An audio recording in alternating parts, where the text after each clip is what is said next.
Bon matin tout le monde, c'est Marius pour Lelo Life.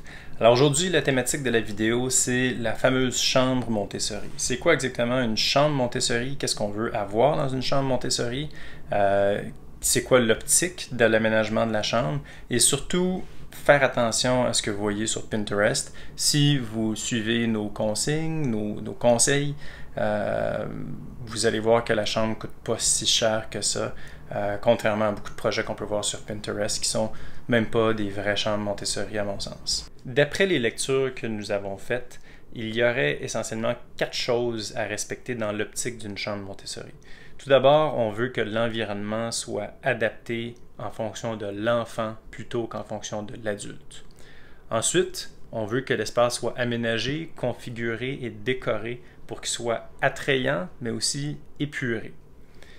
Troisième chose, on veut que la disposition des meubles permette au nouveau-né d'avoir une vue d'ensemble sur sa chambre, ce qui va l'inciter à vouloir l'explorer aussitôt qu'il peut se déplacer. Et finalement, mais non le moindre, il faut favoriser le développement de l'autonomie par l'accessibilité, c'est-à-dire rendre les choses accessibles aux enfants. D'un site web ou d'un blog à l'autre, vous allez voir un tas de commentaires différents et surtout, vous allez voir des photos qui représentent précisément ce que l'on ne veut pas voir dans une chambre Montessori. Donc, nous, dans cette vidéo, on va faire le focus sur 4 éléments essentiels, selon nous, dans une chambre Montessori. Premièrement, c'est le lit. Ensuite, la commode. Ensuite, l'espace de lecture ou le coin détente. Et finalement, le miroir. C'est ce qu'on considère les 4 éléments essentiels qui doivent être dans une chambre Montessori. Alors, premièrement, vous constaterez que les interrupteurs dans une chambre sont toujours très hauts. Ils sont à 56-58 pouces là, en fonction des normes. Évidemment, un enfant ne peut pas les atteindre. Donc ça, c'est une chose qu'il faut adapter. La hauteur des fenêtres, nous on est chanceux, on a une construction récente, elles sont très basses, donc les enfants sont en mesure de voir l'extérieur très jeunes, mais dans bien des maisons, ce n'est pas le cas. Le garde-robe, très souvent, incluant la poignée qui est relativement haute, n'est pas toujours adapté. On parle des vêtements qui sont quand même très hauts, que les enfants ne peuvent pas atteindre, donc ça aussi c'est un élément à adapter. Et finalement, les prises électriques. Qui sont un peu partout dans la chambre. Donc, si on veut laisser notre enfant se promener tout seul dans sa chambre, il faut les sécuriser. Donc, je parlais d'un coin repos, coin lecture. Alors, voici l'espace avec les livres aménagés pour le repos, avec le sac de billes et la lampe de nuit juste à côté. Au sujet de la lampe, je vous recommande de ne pas l'introduire trop tôt parce qu'en réalité, les enfants ne comprennent pas la fonction. Donc, idéalement, on veut comprendre la fonction de l'objet avant de l'introduire. Alors, notre fille de 3 ans maintenant comprend que c'est une lampe de lecture. On l'allume pour lire et pas tout simplement pour s'exercer à allumer et éteindre une lampe. Donc ça, c'est quelque chose de quand même très important à comprendre. Le garde-robe a été aménagé à sa hauteur. Elle peut accrocher, décrocher ses vêtements. C'est elle qui l'a demandé et depuis qu'elle a ça, elle va passer souvent des heures à accrocher et décrocher ses vêtements. Ensuite, l'interrupteur, ça c'est quelque chose qui a été vraiment difficile à trouver. J'ai fait plusieurs quincailleries, plusieurs recherches sur Internet et j'ai rarement trouvé, en fait, j'ai jamais trouvé quelque chose qui me plaisait complètement, jusqu'à ce que finalement je trouve sur Alibaba un relais télécommandé qui permet de s'installer directement dans la boîte de l'interrupteur. Et le relais, bon, ben, il est collé au mur, donc je peux le mettre à la hauteur que je veux. Donc ce petit relais communique avec la boîte qui est télécommandée, qui est cachée présentement par le cadre. Alors ça me permet d'avoir une lampe que les enfants peuvent allumer et éteindre. Maintenant, si je parle du lit, qui est certainement l'élément qui fait le plus réagir les gens, donc un lit directement au sol, à quel âge on commence ça? Nous, on l'a commencé avec notre garçon à peine à 9 mois de mémoire, et bien franchement, on aurait pu commencer plus jeune que ça. Notre prochain bébé, ça va être directement à 6-7 semaines, là, aussitôt qu'on a fini avec le cododo.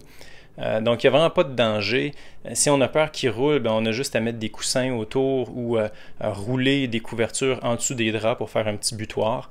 Mais il n'y a vraiment aucun danger et ça donne tellement d'autonomie, de facilité à l'enfant. Donc, il peut rentrer, sortir dans son lit comme il le veut. Au départ, on avait ça juste pour notre garçon et notre fille nous l'a revendiqué pas longtemps après. Ce qui est intéressant de notre fille, c'est qu'on a tout simplement pris le matelas qui était un lit normal, on l'a mis par terre et depuis ce jour-là, elle fait elle-même son lit tous les matins religieusement avec beaucoup d'attention, beaucoup d'intérêt parce que c'est tout simplement plus facile, plus accessible. Le lit avec les barreaux, ben, je recommande pas du tout. Il suffit d'adapter la chambre au complet, de la rendre sécuritaire, de fermer la porte si on a peur que le bébé quitte la chambre. Mais il n'y a vraiment aucun intérêt d'avoir un lit avec des barreaux. Maria Montessori disait que c'était la première prison de l'enfant. Puis effectivement, ça donne rien, selon moi, de bon à un enfant que de voir la vie à travers des barreaux. Alors une commode basse sur laquelle, quand on a un bébé, on peut installer un petit espace à langer et on peut cacher tout ce qu'on a besoin dans les tiroirs, les couches, etc. Et plus tard, ben, c'est leurs vêtements qui vont dedans, qui sont organisés dans des petites boîtes. Ça les aide en fait à distinguer où est-ce que les choses vont. Oui, ils vont certainement faire le bordel avec le linge une fois ou une autre, mais avec les petits compartiments, c'est beaucoup plus simple pour eux de remettre les choses au bon endroit. Ça ne sera pas long qu'ils vont comprendre où vont les choses. Alors pourquoi un espace lecture, un coin détente plutôt qu'un coin jeu comme on va voir dans beaucoup de vidéos, de blogs Montessori? Bien, c'est tout simplement que nous, on a choisi de rendre la chambre synonyme à espace de repos. Alors évidemment, la lecture, ça va, mais un coin pour s'énerver avec des jeux, ça va pas. C'est ce qu'on veut éviter. On veut qu'ils comprennent que la chambre, c'est le coin où ils se reposent. Alors on le rend très très accessible, très zen. Ils choisissent leurs livres, ils ont leur sac de billes, ils peuvent s'installer. S'ils se réveillent plus tôt, on les encourage à lire un livre avant que nous on se réveille. Finalement, le dernier item qui est important à avoir dans une chambre Montessori, c'est un miroir. Donc, on veut un miroir à la hauteur des enfants pour qu'ils puissent se regarder. Ça fait partie, en quelque sorte, de l'autocorrection que Maria Montessori encourage. Donc, si les enfants s'habillent eux-mêmes, il faut qu'ils puissent se regarder, se contempler, voir si c'est bien ou pas, s'ils ont fait une erreur dans comment est-ce qu'ils ont mis leur chandail, leur culotte. Il faut qu'ils puissent se découvrir de quoi ils ont l'air. Puis, j'y croyais pas au début, mais oui, les enfants s'observent énormément dans un miroir. Ils aiment voir leur expression faciale, ils aiment voir de quoi ils ont l'air. Et c'est important de développer très jeune, je pense. C'est normal qu'un enfant s'observe et constate qui il est, de quoi il a l'air.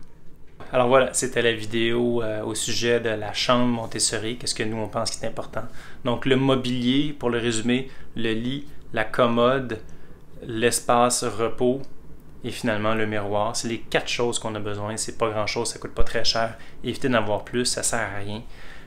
Et ce qui est important, c'est vraiment de rendre les choses accessibles, d'adapter à l'enfant plutôt qu'à l'adulte, s'assurer que tout est sécuritaire. On veut le plus possible offrir un environnement agréable pour l'enfant, pour qu'il puisse explorer tout seul, découvrir. Une dernière petite chose qu'on a ajoutée, qu'on trouve intéressant, c'est un coin où ils peuvent accrocher leurs œuvres d'art. Donc, on a mis des petits crochets et ils peuvent accrocher leurs peintures, leurs travaux, donc les exposer dans leur chambre. Ça les encourage à faire des choses qu'ils vont garder et qu'ils vont chérir.